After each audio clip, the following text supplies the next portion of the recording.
जैसे रुद्राक्ष की माला बनाई जाती है, कौड़ियों रुद्राक्ष की माला जैसे बनाते हैं वैसे कौड़ियों की माला बनाते हैं। तो कौड़ियों की माला किसकी आती है? ये 16,108 क्या हो गई?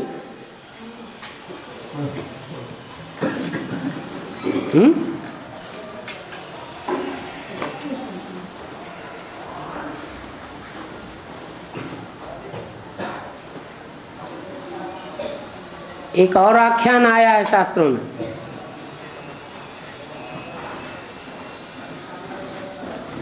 अहिल्या को शाप मिला था। किसने शाप दिया था? गौतम ऋषि ने। अहिल्या ने क्या पाप किया है? है? नहीं वो तो ठीक है, लेकिन शाप किस कारण दिया? कौन था वो सर्प? कुछ नाम था? हैं? हाँ, इंद्रदेव। तो सिर्फ अहिल्या को ही शाप नहीं दिया, इंद्रदेव को भी शाप मिल गया। नहीं मालूम? क्या क्या शाप मिला? हाँ, उनको शाप मिला तुम्हारे सारे शरीर में कौड़ियां ही कौड़ियां हो जाए। स्त्री का अंग ही अंग, हजारों अंग तुम्हारे शरीर में लग जाए।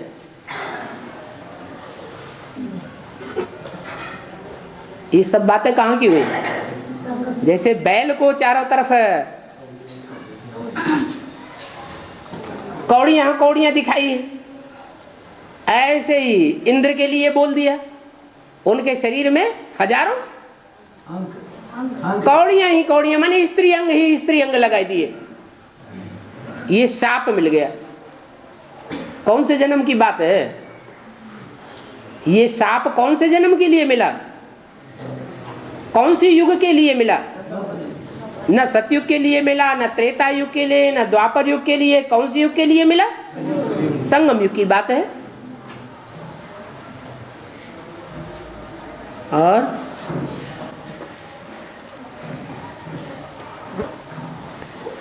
बाबा अभी मुरली में जिसके घर में बहुत मेहमान आते हैं वो भाग्यशाली आत्मा, उसका बेहद कर माने इस समय बाबा जो बाबा का घर है, मधुबन कहो या मिनी मधुबन कहो, उससे ज्यादा मेहमान कहीं आते होंगे क्या?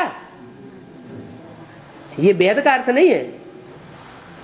मधुबन जो है बाप का घर है, वो घर में मेहमान आते हैं ना। कहाँ से आते हैं? बाहर की दुनिया से ही आते हैं ना। बाप भी तुम बच्चों का मेहमान बनता है और बच्चे भी बाप के मेहमान बनते हैं।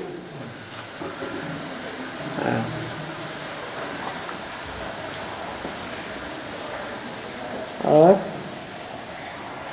शास्त्रों में कहा गया है अश्वत्थामा आत्म जिंदा है। मणि का अर्थ क्या है? हैं? परमात्मा। परमात्मा, आत्मा रूपी मणि। तो इतने पढ़ाई पढ़ने वाले बच्चे हैं, उनमें कोई आत्मा रूपी मणि को धारण करने वाला बच्चा नहीं है क्या?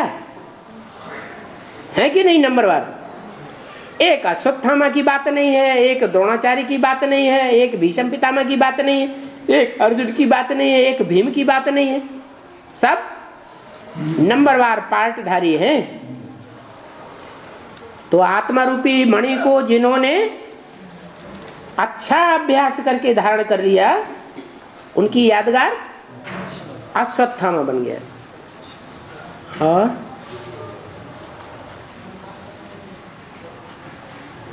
सिर्फ आत्मा समझने से ही सब कुछ नहीं हो जाता है क्या? अपन को आत्मा समझ के फिर क्या करना है? फिर बाप को पहचान करके बाप को याद करना। अगर बाप की पहचान होगी पूरी तो बाप की तरफदारी लेंगे, राम संप्रदाय के बनेंगे। और बाप की पूरी पहचान न हुई, बाप को पूरा पहचाना ही नहीं, सिर्फ आत्मिक स्थिति धारण की तो बाप की तरफदारी लेंगे या कौरवों की तरफदारी लेंगे? तो अश्वत्थामा ने क्या किया? तो कौरवों की तरफदारी ली। आत्मिक पावर तो थी लेकिन परमात्मा पावर नहीं प्राप्त कर पाए।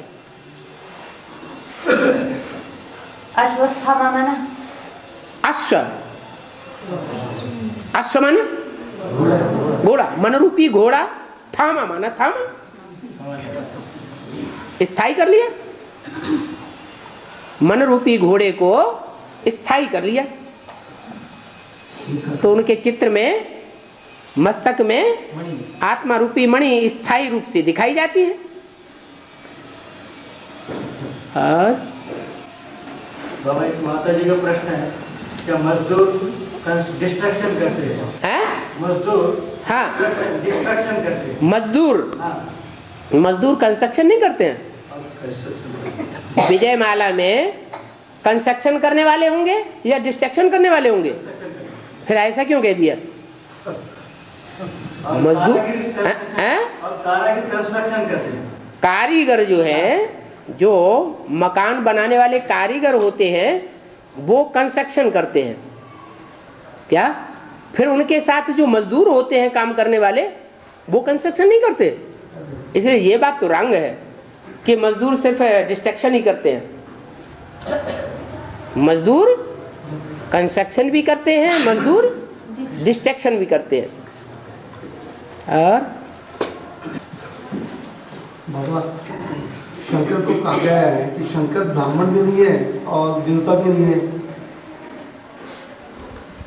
शंकर को तो जनेऊ दिखाते हैं चित्रों में। चित्रों में शंकर को जनेऊ दिखाते हैं या नहीं? यज्ञों पर भी दिखाते हैं ना। तो भक्ति मार्ग में तो शंकर को ब्राह्मण मानते हैं। ऐसे तो नहीं कह सकते कि शंकर ब्राह्मण नहीं है। बाकी ज्ञान में कोई मुरली में ऐसे बोला है क्या?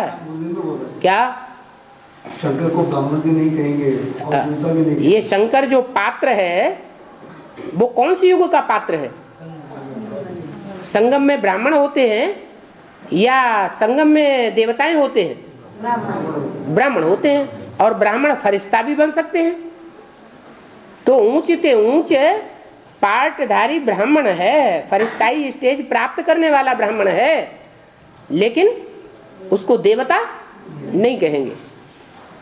भगवान भगवती का जो पार्ट है वो संगम युग में होता है या सतयुग में होता है?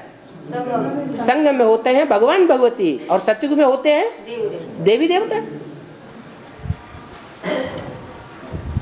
और बाबा भक्ति मार्ग में कहते हैं वो शालिग्राम छोटे छोटे रहते हैं। शालिग्राम की पूजा, शालिग्राम की पूजा होती है। तो स्त्री की नहीं चलती हैं? स्त्री करे तो नहीं चलती, उसको नहीं सीना। इसका अर्थ क्या होता है? भक्ति मार्ग में तो शिव की भी पूजा करने के लिए मना करते हैं स्त्रियों को।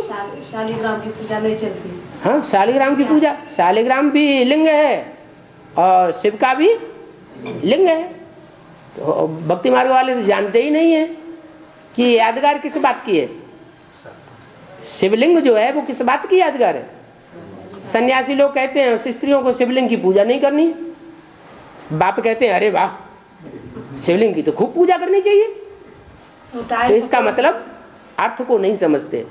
शिवलिंग का अर्थ क्या है? निराकार स्टेज। ऐसे ही शालिग्राम का अर्थ क्या है? निराकारी स्टेज। ऐसी निराकारी स्टेज जिसको हाथ पांव नाक आंख कान नहीं दिखाए गए हैं, जैसे कि इंद्रियों की स्मृति भूली हुई है। और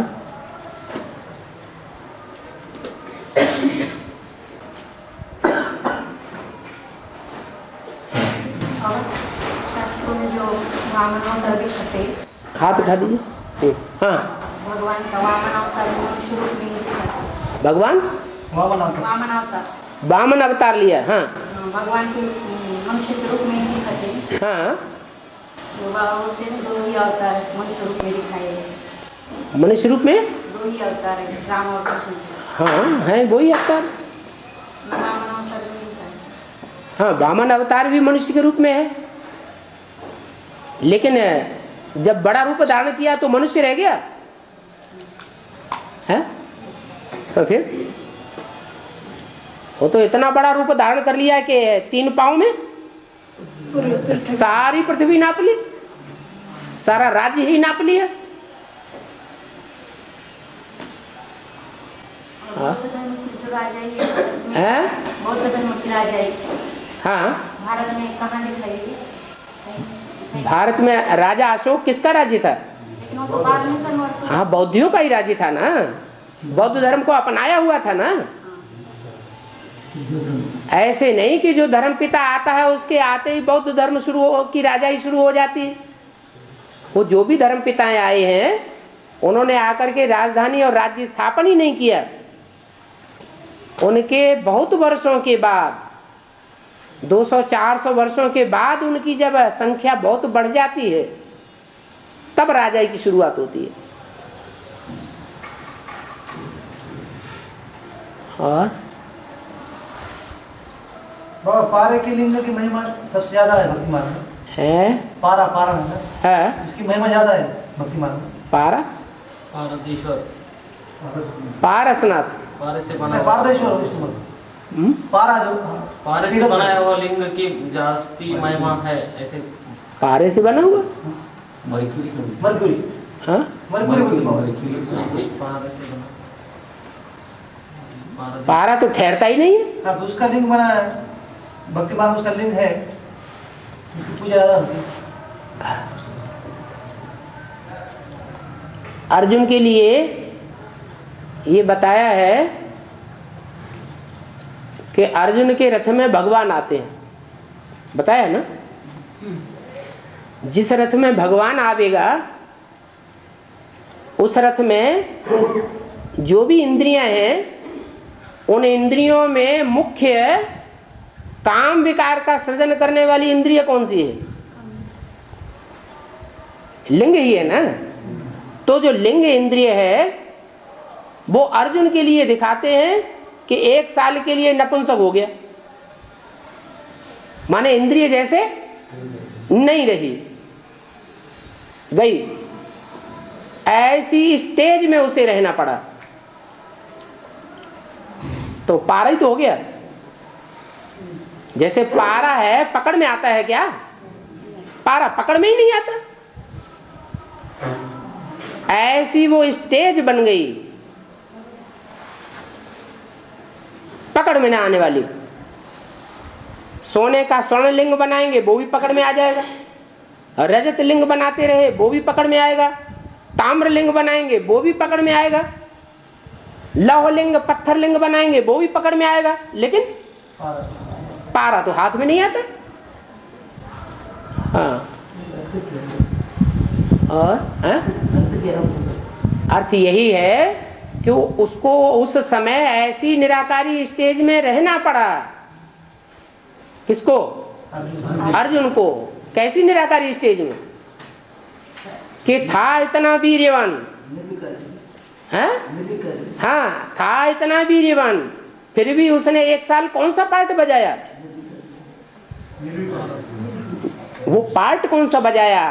राजा विराट के दरबार में, हाँ, बृहन्नला का पार्ट बजाया।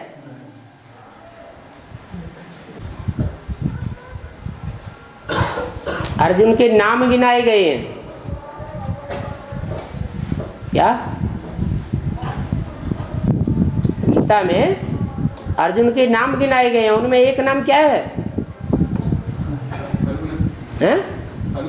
नहीं, उत्तम औजाश्च वीर्यवान। क्या नाम है? वीर्यवान है, वीर्यवान। लेकिन वो 1 साल वो लिंग नहीं काम करता।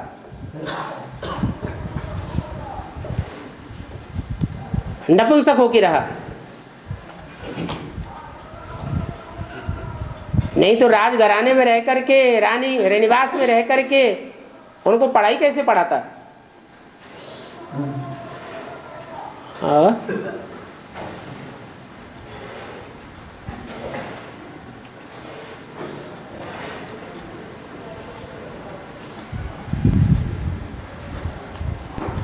बाबा मुरली में कहा है ब्रह्मा एक ही होता है, दो होते नहीं। तो फिर लड़का दादा को ब्रह्मा कहते हैं, राम वाली आत्मा भी ब्रह्मा हो गई। ये कौन से कहाँ से मुरली उठा ली? बेसिक की मुरली में है कि ब्रह्मा एक ही होता है। ऐसा उसमें मुरली में तो बोला है ब्रह्मा तो अनेकों के नाम होते हैं, प्रजापिता ब्रह्मा एक ही होता है। ये कहाँ से मुरली उठा रहा है? उसकी तारीख निकाल के लाना, अगली बार इसी सभा में दिखाना। हाँ जी, और फिर झूठा सच्चा पकड़ना कि ब्रह्मा कुमारी ने कहीं छाप तो नहीं दिया मनमत को।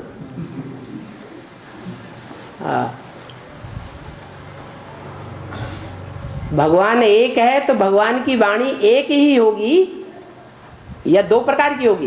एक प्रकार की। भगवान एक मुख वाला है तो एक ही बात बोलता है, दो बातें नहीं बोलता है। हो सकता है कि आपके समझने में कोई गलती हुई है। और ब्रह्मा तो अनेकों के नाम होते हैं क्या? इसलिए तुमको लिखना चाहिए क्या? ब्रह्मा कुमार कुमारी नहीं लिखना चाहिए, प्रजापिता ब्रह्मा कुमार कुमारी लिखना चाहिए, क्योंकि प्रजापिता ब्रह्मा एक ही होता है।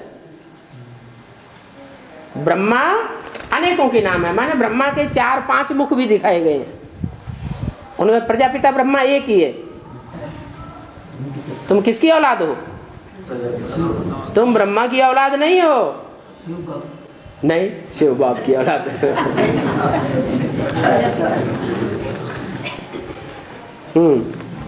शिव बाप की औलाद साकार होगी या निराकार? निराकार होगी। और फिर जगन्नाथ भाई निराकार स्थिति में हैं? निराकार स्थिति में रहते, निराकारी स्टेज में रहते हैं। ये जगन्नाथ नाम किसका है? बताओ तो। हैं? प्रजापिता ब्रह्मा का नाम है। अरे अभी किसका नाम है? या शिव बाबा है आप? हैं? और बाबा मुरली ने कहा कि ये शंकर का कुछ भी नहीं करता। शंकर क्या करता है? कुछ भी नहीं। शंकर जो है वो ऐसा पात्रधारी है जो याद में रहता है। क्या करता है? शिव का याद में रहता। जो चित्र दिखाए गए हैं, चित्रण किया गया है, वो चित्र याद के दिखाए गए हैं ना मोस्टली। तो जो याद के चित्र दिखाए गए हैं वो याद कोई काम है क्या? कर्मेंद्रियों से किया हुआ है? याद कर्मेंद्रियों से की जाती है क्या? कैसे की जाती? मन बुद्धि से याद की जाती।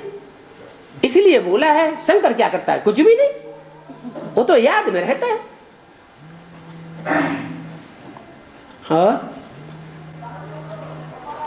और कुरान में लिखा हुआ है आदम को खुदा मत कहो, आदम खुदा होता नहीं, लेकिन खुदा नूर से आदम जुदा होता नहीं। इसका अर्थ है कि शिव का नाम शंकर के साथ ही जोड़ा जाता है। शंकर ही आदम है। शंकर को भगवान मत कहो, वो तो देवता है, फरिश्ता है। क्या? शंकर कहो, आदम कहो, एडम कहो। हिंदुओं में शंकर नाम दे दिया आदिदेव, मुसलमानों में आदम, क्रिश्चियंस में एडम और जैनियों में आदिनाथ। वो नाम के सामने से ही पता लग जाता है कि जो आदम है वो सब धर्मों में एक ही है, सृष्टि का पहला मनुष्य। वो खुदा नहीं है। क्या? खुदा माने? खुदा माने जो खुद ही सब कुछ कर ले। क्या? सारी दुनिया धोखा दे दे, सारी दुनिया एक तरफ हो जाए और वो एक तरफ हो जाए तो भी वो अपना काम करके छोड़ेगा? सारी दुनिया की उसको फिर भी परवाह नहीं। वो खुद ही आता है, किसी के बुलाने से आता भी नहीं। खुद ही आकर के अपना परिचय देता है, कोई उसका परिचय दे ही नहीं सकता। ऐसा कोई हिरस नहीं। उसको कहते हैं खुदा। इसलिए वो कहावत बनाई हुई है, आदम को खुदा मत कहो।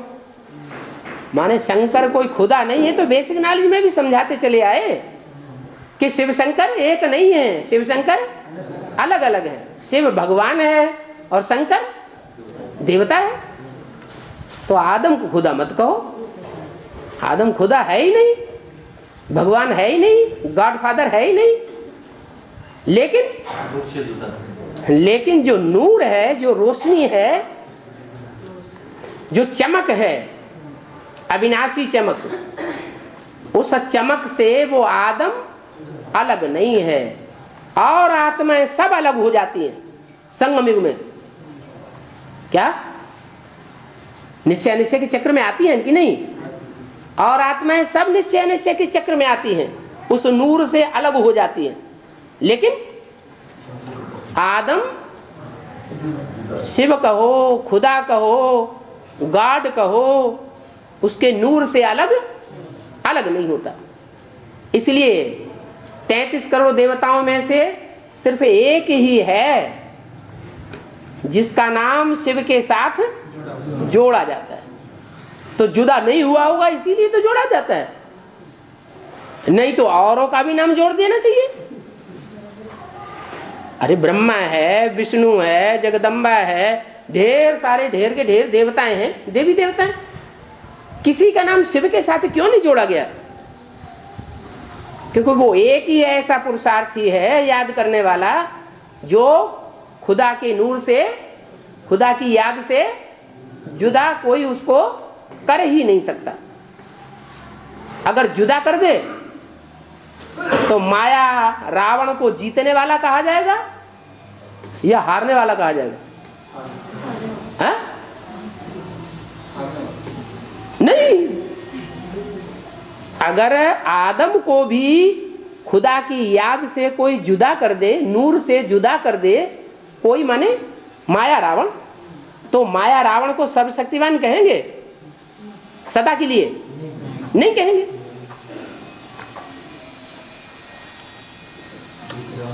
माया रावण जो है वो एक सर्वशक्तिवान बाप से ही हारता है।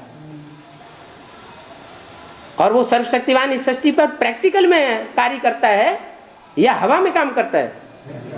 प्रैक्टिकल में कार्य करता है। इसलिए सर्वशक्तिवान टाइटल दो के हैं, एक माया और एक बाप।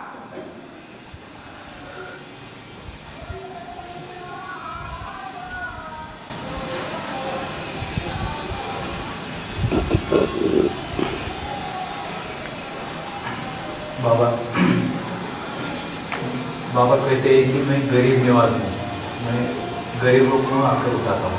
तो जब ब्रह्मा के दर में बाबा है, भले वो माँ के रूप में क्यों न हो, माँ के रूप में क्यों न हो, ब्रह्मा को उन्होंने धन्य आए, ज्ञान सुनाया। ब्रह्मा क्या गरीब निवास थे? सब जानते हैं वो तो करोड़पति थे, लखापति थे, हीरों के हिंदुस्तान के बड़े से बड़े व्यापारी थे। उनके नाम की दुकानें आज भी बड़े बड़े शहरों में, लखीराज की दुकान, लेखराज की दुकान, पुरानी दुकान, लेखराज की दुकान, ये नाम से प्रसिद्ध हो रही दुकानें। तो वो कोई गरीब नहीं थे। उनके तन में आकर के भगवान प्रत्यक्ष नहीं होता हुआ, भगवान नहीं प्रत्यक्ष होता। भगवान जो है वो किसको मिलता है? कोई गरीब है नंबरवार, उन गरीब बच्चों को ही भगवान मिलता है।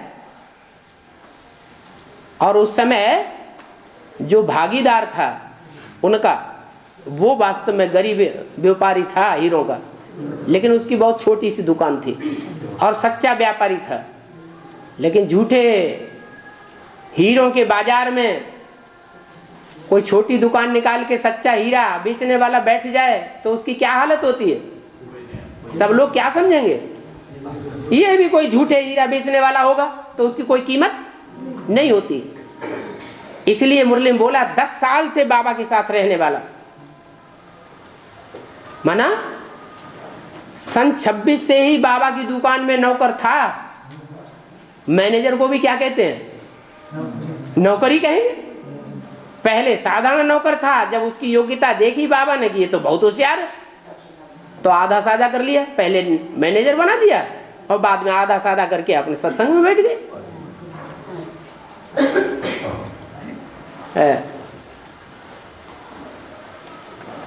इसलिए तो बोला अलफ को मिला अल्लाह और बे को मिली झूठी बादशाही।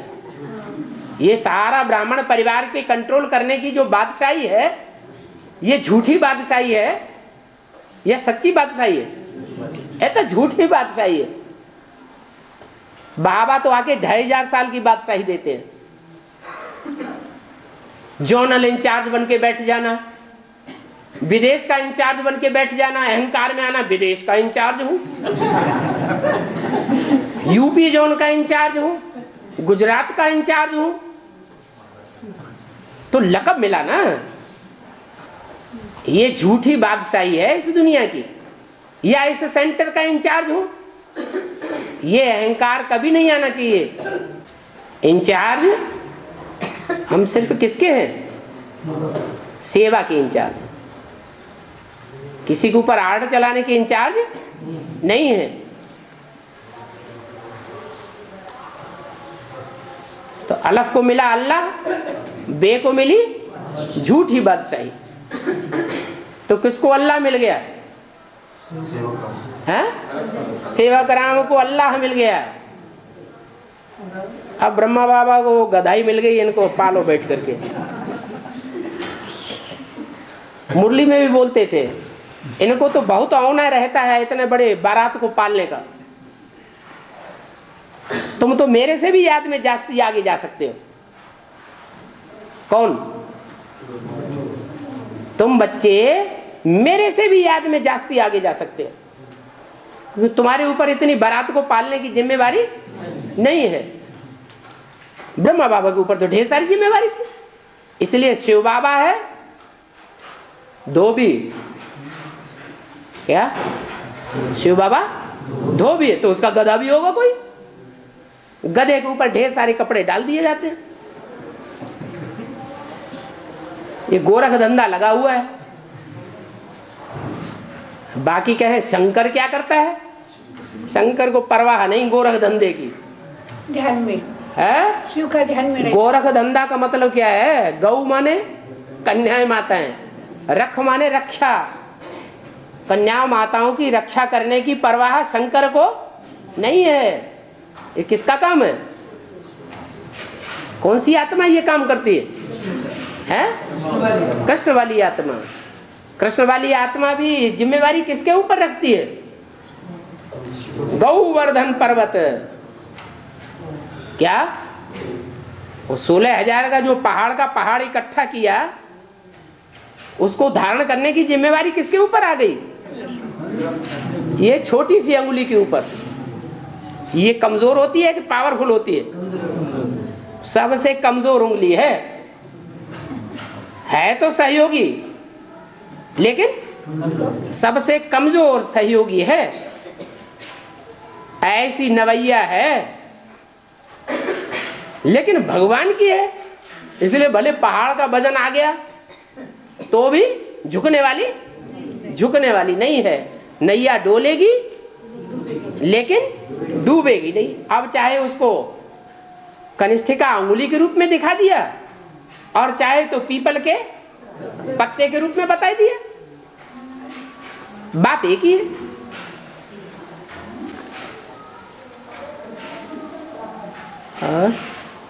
बाबा गुड़ जाने गुड़ की कोठरी जाने इसका अर्थ गुड़ जाने गुड़ की कुचड़ी जाने। है दुनिया में सबसे ज्यादा मीठा कौन है ना? आत्मा के हिसाब से बताओ। दुनिया में सबसे जास्ती मीठा पार्ट किसका है? ब्रह्म का है, शिव बाबा का। शिव बाबा है मीठे ते मीठा, तो वो हो गया गुड़ है। और जिसमें प्रवेश करता है वो हो गई गोथरी। गुड़ जाने गुड़ की गोथरी जाने। और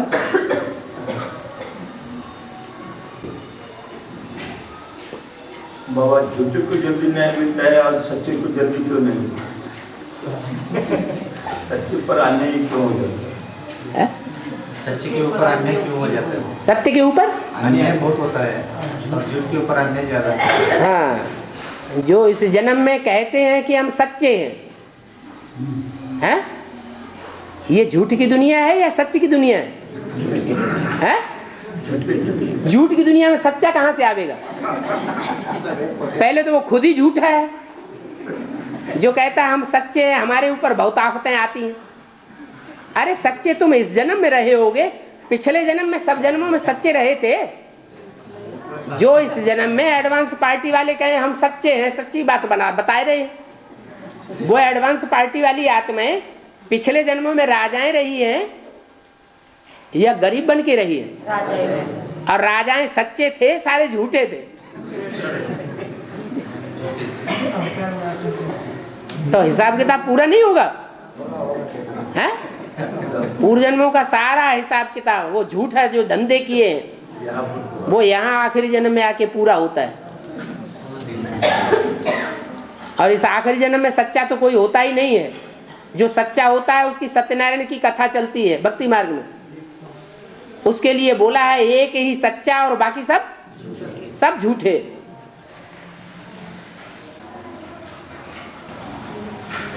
ये बोला है कि जिनमें संगम पर ज्यादा संकल्प हैं, उनके जन्म भी ज्यादा होते हैं।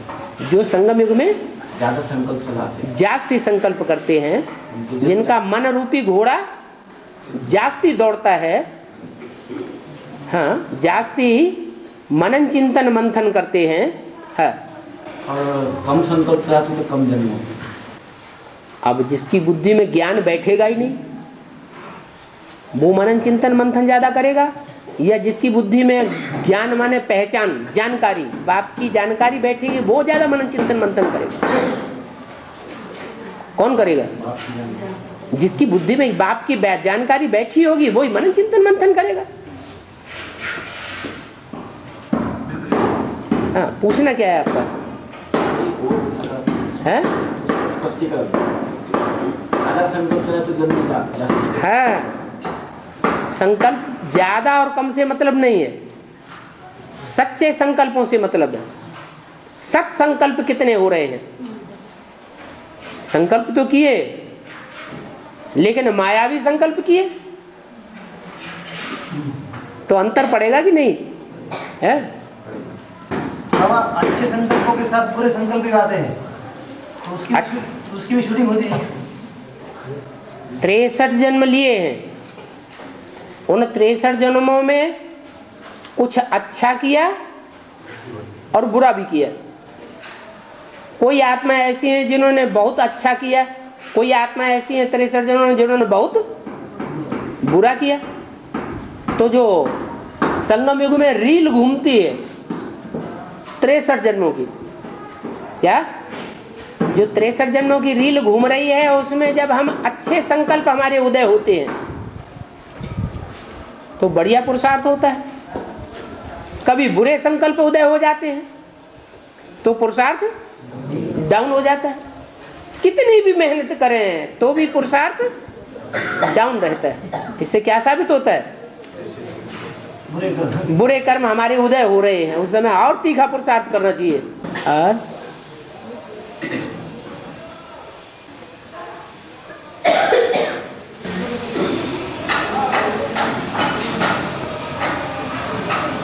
बाबा लौकिक में भी ब्राह्मण और ज्ञान में भी ब्राह्मण, उसका महत्व है क्या? उसका मतलब क्या होता है? लौकिक में है भक्ति मार्ग वाले ब्राह्मण या ज्ञान मार्ग वाले ब्राह्मण? भक्ति वाले, भक्ति मार्ग वाले ब्राह्मण। अभी तो मुरली में बोला, वो अपने को ब्राह्मण कहते हैं, लेकिन उनका ब्रह्मा कहाँ है? जब ब्रह्मा की औलाद बने तभी तो ब्राह्मण हुए ना। जिन की औलाद हो तभी तो जैन हो, शिव की औलाद हो तभी तो शैव हो, विष्णु की औलाद हो तभी तो वैष्णव हो। तो ये झूठा कहते हैं या सच्चा कहते हैं? वो ब्राह्मण कहते तो हैं, आज ही तो मुरली में आया ना, तो क्या वो ब्राह्मण हैं वास्तव में? वो ब्राह्मण है ही नहीं। और यहाँ तो प्रैक्टिकल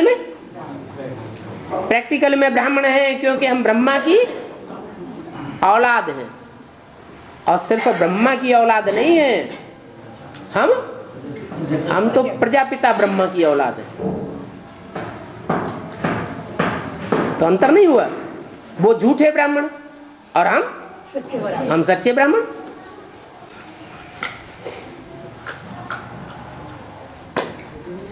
और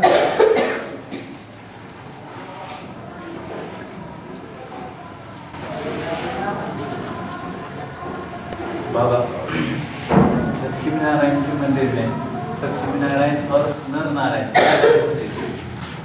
2 प्रकार के मंदिर होते हैं। लक्ष्मी नारायण के मंदिर में 2 प्रकार के मंदिर होते हैं। एक तो लक्ष्मी नारायण का चित्र रखा हुआ है सामने,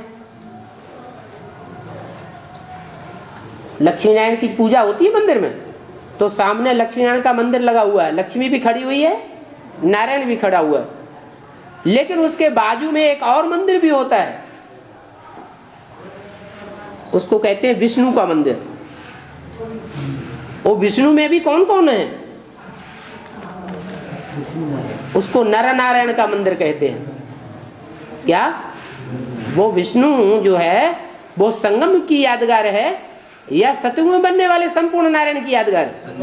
संगम युग की यादगार है। तो जो नर नारायण का मंदिर है वो नर नारायण का मंदिर, और जो 16 कला संपूर्ण सतयुग में लक्ष्मी नारायण बनते हैं वो मंदिर, दोनों अलग अलग नारायण हैं, जोड़े अलग अलग हैं। दोनों के स्वभाव संस्कार मिलकर के एक हो जाते हैं, वो विष्णु का यादगार है। विष्णु का मतलब ही है 4 भुजाएं। ईश्वर के कार्य में 4 आत्माओं ने सहयोग दिया, 2 ने लेफ्ट रूप में और 2 ने राइटियस रूप में सहयोग दिया। जो विष पीने वाला शंकर का पात्र है, जगदम्बा का रूप है, महाकाली का रूप है, उसे लेफ्ट में रखें या राइट में रखें? है? जोर से बोलो ना। लेफ्ट में रखें। जो लेफ्ट हैंड है वो अच्छा काम करता है या राइट हैंड ज्यादा अच्छा काम करता है? राइट हैंड से अच्छा काम किया जाता है और लेफ्ट हैंड से खराब काम किया उसे सब कोई करने के लिए तैयार नहीं होता। क्या? इसलिए 4 भुजाएं हैं विष्णु के रूप में, 2 राइटियस और 2 लेफ्टिस्ट। उनमें भी 2 प्रकार की है, एक ऊपर वाली भुजाएं और एक नीचे वाली भुजाएं, एक ऊंचा कार्य करने वाली और एक चाहे राइटियस हो चाहे लेफ्टिस्ट हो। लेफ्टिस्ट में भी एक आत्मा एक भुजा है ऊंचा कार्य करने वाली। क्या दिखाया उसके हाथ में? है? नहीं, लेफ्ट हाथ में शंख, ज्ञान शंख फूंक देती है, चारों तरफ प्रत्यक्षता की आवाज फैल जाती है, युद्ध की शुरुआत हो जाती है। वो कौन सी आत्मा है? वैष्णवी शक्ति, भारत माता शिव शक्ति अवतार, अंत का नारा है। जो घरगस्त में रहने वाली कन्याएं माताएं हैं वो दूसरी पार्टी में चली जाएं, वो किला टूट जाए बाहर का परकोटा, तो भी राजा को कोई ज्यादा चिंता नहीं होती है। समझते हैं ज्यादा पावरफुल जो सैनिक हैं, पावरफुल जो हमारे साथी हैं वो तो अंदर के परकोटे में है, हमें डरने की कोई बात नहीं है। लेकिन जब अंदर का ही किला टूट जाए तो फिर तो लड़ाई लड़ना ही पड़ेगी कि नहीं लड़ना पड़ेगी? ऐसे ही है। बीके में जो किला था ब्राह्मणों का, उसके 2 परकोटे थे। परकोटे माने दीवाल। एक बाहर की दीवार घरगस्त में रहने वाले पुरुषार्थियों की, और एक सरेंडर रहने वाले, सरेंडर होकर के रहने वाले अंदरूनी जो पुरुषार्थी हैं उनकी दीवार। तो अभी कौन सी दीवार टूटी है ऑल इंडिया में? जो बाहर का परकोटा है वो पूरा ही टूट गया और टूटता ही चला जा रहा है। अभी कौन सा टूटना बाकी रहा? जो अंदर का है, जो रुद्रमाला का परकोटा है वो सारा ही टूट गया, जो रह गया सो भी टूट जाएगा। अब कौन सा रह गया? जो विजय माला में आने वाली ईंटें हैं वो परकोटा रह गया। अंदर का जो प्राचीर है, अंदर का किला और बाहर का किला, जो अंदर का किला होता है उसकी ईंटें, उसका पत्थर ज्यादा वैल्यूबल होता है या बाहर का ज्यादा वैल्यूबल होता है? अरे राजा जहां रहेगा, निवास जहां बनेगा, वहां अच्छी ईंटें और अच्छे पत्थर होंगे, संगमरमर के होंगे या साधारण होंगे?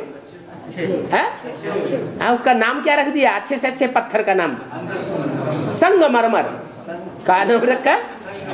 संग में रहे, लेकिन कैसे रहे? मर के रहे। यहाँ तो रुद्रमाला के बन के देखो, संग में रहने के लिए तो तैयार हैं, रहते भी हैं कंधे पे चढ़ के, कहते हमको साथ ले लेके चलो, क्या हमको भी टूर कराओ। ये तो इच्छा है, लेकिन संग में रह करके मर के रहते हैं। नहीं समझ में आया? किसी के साथ रहना होता है तो उसके साथ रहना है तो बहुत सी इच्छाओं को मारना पड़ता है। तो उस पत्थर का नाम दिया है संगमरमर। तो अंदर का परकोटा अभी टूटा नहीं है, वो परकोटा भी टूटेगा। तो वैष्णवी शक्ति जो भारत माता शिव शक्ति अवतार है वो निकलेगी, और वो निकलेगी तो अकेले निकलेगी या शहद की मक्खियों की रानी निकलेगी? है वो तो शहद की मक्खियों की रानी बन करके निकलेगी। तो फिर जो अंदर बैठे हुए राजा जी हैं, राजा बन के बैठे हुए हैं, मुंह छो बताओ दे करके, उनको गुस्सा आएगा कि नहीं आएगा? है गुस्से में पागल हो जाएंगे और उल्टे पलटे सारे कर्म करने लग पड़ेंगे। जैसे कोई को क्रोध आता है तो मारा मारी पे उतर आता है, हत्या कर देता है और हत्या करवा देता है। ऐसा होता है कि नहीं? हाँ। तो अभी तो बाहर का परकोटा टूटा है तो उनको कोई ज्यादा चिंता नहीं है, लेकिन जब अंदर के सरेंडर्ड हैंड्स टूटेंगे ढेर के ढेर, तो जो उनके ऊपर कंट्रोल करने वाले हैं दुर्योधन दुशासन, फिर उनको गुस्सा आएगा कि नहीं आएगा? जबरदस्त गुस्सा आएगा। और पैसे की तो कोई कमी है ही नहीं। और बड़े बड़े जो मर्तबे वाले बड़े बड़े ऑफिसर और बड़े बड़े मल्टी मिलियनर हैं वो तो उनकी मुट्ठी में है कि नहीं है ही। तो अपनी ताकत का उपयोग करेंगे या नहीं करेंगे? करेंगे।